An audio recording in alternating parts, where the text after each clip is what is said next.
Okey, dalam video sebelum ni, korang dah tengok pasal tekanan atmosfera. Okey, tekanan atmosfera tu tekanan yang disebabkan oleh udara dekat sekeliling lah.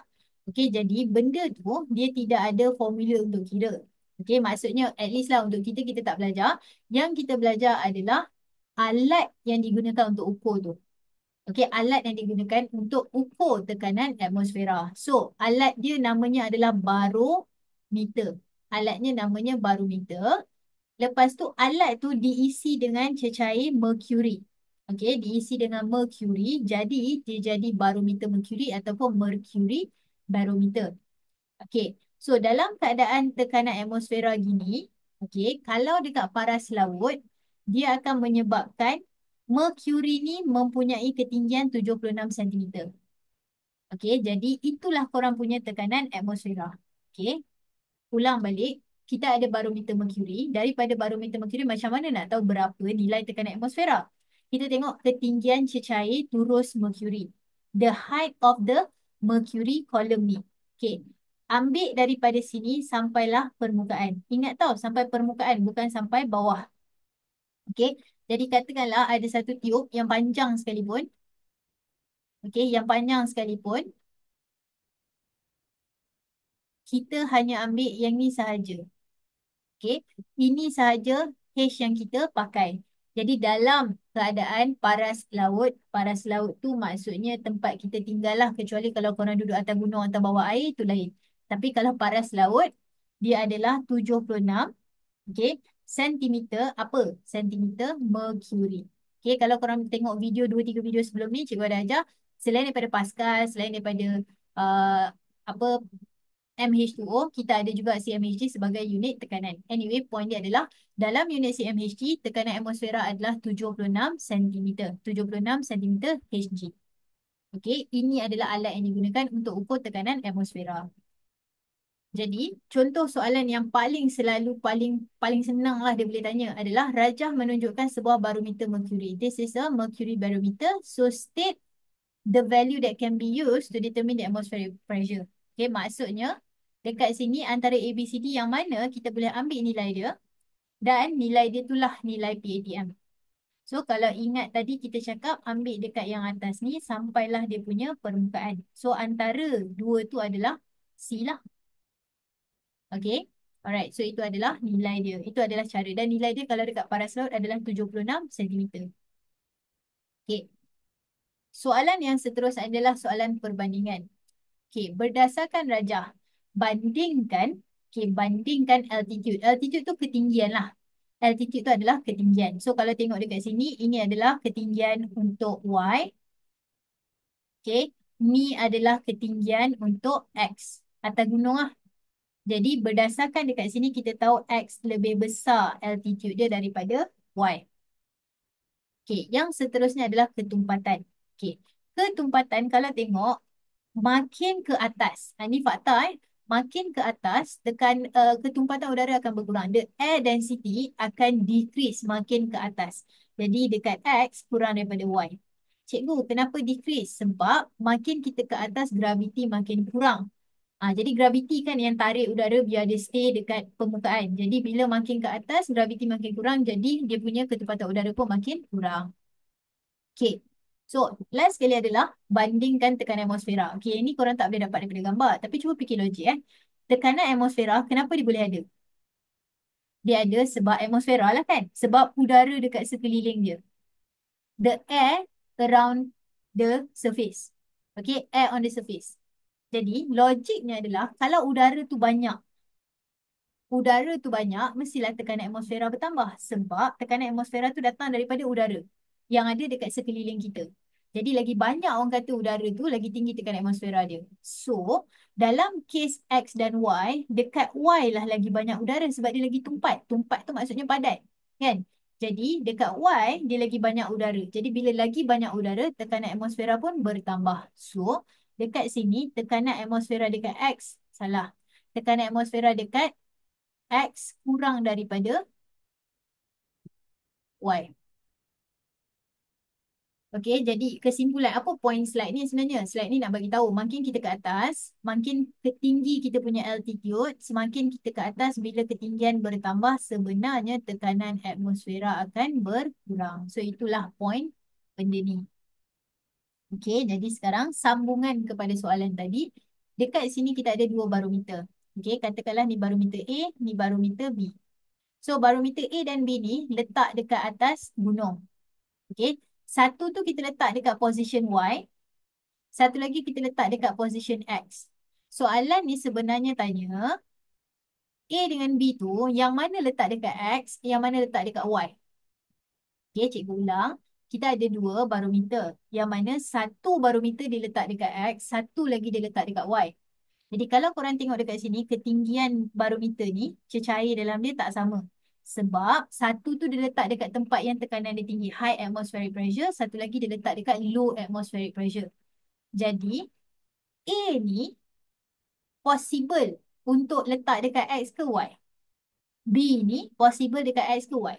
So macam mana nak jawab? First kali korang tengok.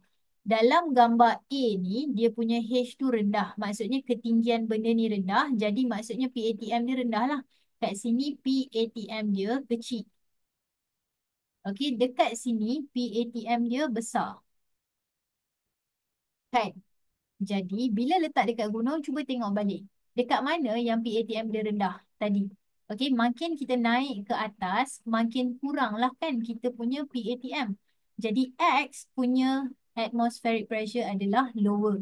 Tapi Y atmospheric dia lebih besar. Jadi dekat sini yang lower adalah X. Maksudnya untuk dapatkan bentuk macam ni, barometer ni kena letak dekat X. Tapi kalau nak dapat tekanan yang lebih tinggi macam ni, barometer ni diletakkan di Y. Okay, so itu adalah maksud soalan ni. Okay, habis. Next, kita tengok contoh soalan lagi. So, Rajah menunjukkan dua barometer, satu dekat X, satu dekat Y. Okay, jadi soalannya tanya pasangan yang mana betul tentang ketumpatan udara. Which pair is correct regarding the air density? Okay, air density dan juga ketinggian barometer mercury. Ketinggian barometer mercury. Jadi, ingat balik tadi kita kata makin dia ke atas, graviti makin kurang. Bila graviti makin kurang, ketumpatan udara pun berkurang. Jadi, X dengan Y mestilah X kurang daripada Y. Okay. So, bila ketumpatan dah kurang, maksudnya pressure pun kurang. Pressure ATM pun kurang. Maksudnya ketinggian turus mercury tu pun akan kurang. So, untuk soalan ni jawapan dia adalah C. Okay. Alright. Seterusnya. Apakah yang akan berlaku pada turus mercury? Okay. Ini bukan option jawapan tau. Ini bukan jawapan A, B, C, D. Tak. Ini adalah soalan sebenarnya. Okay. Soalannya adalah kalau kita tukar. Okay. Sekarang ni adalah mercury. Benda ni adalah 76 cm ketinggian dia sebab kita isi dia dengan mercury. Jadi soalan tanya, kalaulah mercury ni dia tukar dengan air, apa jadi pada ketinggian? Okay, kalau mercury tukar pada air, apa jadi pada ketinggian? So untuk jawab soalan ni, korang kena fikir balik P sama dengan H rho G. Okay, P sama dengan H rho G. So kalau kita nak ubah H, kalau kita nak H tu berubah, apa yang berlaku adalah kita rearrange benda ni. Kalau kita nak H tu berubah, yang akan kena kita ubah adalah tekanan, ketumpatan dan graviti. Cikgu ulang, P sama dengan H rho G. Bila kita rearrange formula tu, kita akan dapat P bahagi dengan rho G. Kalaulah kita nak ubah nilai H, kita kena ubah sama ada P, rho dengan G. Atau G lah, tiga tu yang akan berubah. So kalau nilai ni berubah, H pun akan berubah. Jadi soalan pertama, dia kata mercury digantikan dengan air. So beza antara mercury dan air adalah ketumpatan mercury tinggi. Mercury ketumpatan dia tinggi, air ketumpatan dia rendah. Jadi tengok H dengan rho. H dengan rho hubungan dia apa? Bergadah terus ke songsang? H dengan rho hubungan dia adalah bergadah songsang. So bila dia bergadah songsang, maksudnya bila kita tukar dia kepada air, air maksudnya dia akan mengurangkan ketumpatan dia kurang lah. So bila songsang maksudnya rho dia berkurang, H dia akan bertambah. So dalam situasi ni kalau mercury 76 cm, Tapi kalau kita padam, buang mercury tu, kita pergi gantikan dia dengan air, dia punya H akan bertambah. Kenapa? Sebab air tu ketumpatan dia lebih rendah. So, ketumpatan dan juga ketinggian turus mercury tu adalah inversely proportional, berkadar songsa. Jadi, kalau satu naik, satu turun. Okey, soalan B, apa jadi kalau diameter tube tu dibesarkan? Okey, tengok H adalah P sama dengan rho G. Tube tu besar, maksudnya dia kata basically tukarlah kepada tube yang lebih besar macam ni. Okey, ada tak saiz tube dalam formula? Ada tak saiz tube dalam formula? Tak ada kan? So, bila tak ada, tak ada kaitan. Kalau dibesarkan, sama je. Dia just akan meningkatkan, maksudnya air tu, mercury tu akan naik ke atas untuk memenuhi ruang. Jadi, bila tube tu dibesarkan, tak ada apa-apa yang akan berlaku. Okey, seterusnya. Kalaulah tube tu dicondongkan. Okey, kalaulah tube tu dicondongkan. So, bila tube tu dicondongkan, apa yang akan berlaku adalah, dia macam ni lah tube tu. Kan? Tube tu dicondongkan. Jadi, apa yang akan berlaku? Sama. Tak ada apa-apa. Sebab apa? Condong tu tak ada dalam formula. Jadi, apa yang berlaku adalah, cecair itu akan mempunyai ketinggian yang sama. 76 juga. Okey, last sekali adalah barometer diletakkan di atas gunung. Okey, cikgu tulis balik H adalah P bahagi dengan rho G.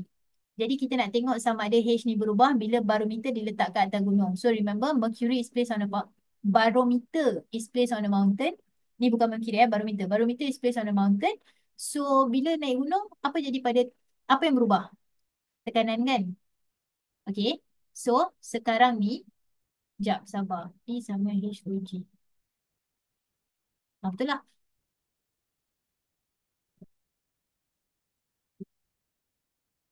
So, bila kita letakkan dia di atas gunung, apa yang berlaku adalah tekanan akan berubah. Kan kita belajar tadi, makin ke atas kita naik gunung, tekanan atmosfera akan makin berkurang. So, bila tekanan atmosfera berkurang, H kita pun akan berkurang.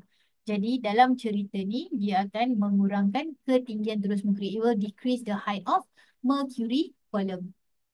Okay, gitulah ceritanya. Jadi sebab itulah penting untuk korang tahu pasal berkadar terus, berkadar songsang. Okay, sebab daripada situ korang ada formula. Lepas tu daripada formula tu korang boleh macam fikir sendiri dia punya jawapan. Tak payah nak hafal banyak-banyak dah. Okay. Anyway, itulah ceritanya untuk yang ni. Okay, sekarang ini adalah dua jenis barometer. Tadi kita belajar barometer mercury. Basic general form of barometer. Tapi sebenarnya lebih spesifik, praktikalnya dalam kehidupan sebenar, orang sebenarnya guna 14 barometer ataupun aneroid barometer. So dekat sini ada dua jenis. Okay, dan dua jenis ni, dia ada kelebihan dan kekurangan dia sendiri. Tapi dalam ni, kita akan, untuk yang ni kita akan tengok dalam video seterusnya lah. Okay, kita akan tengok perbezaan untuk kebaikan dan kekurangan untuk 14 barometer dan juga aneroid barometer. Okay. So anyway, jangan lupa macam biasalah study. Terima kasih semua. Assalamualaikum.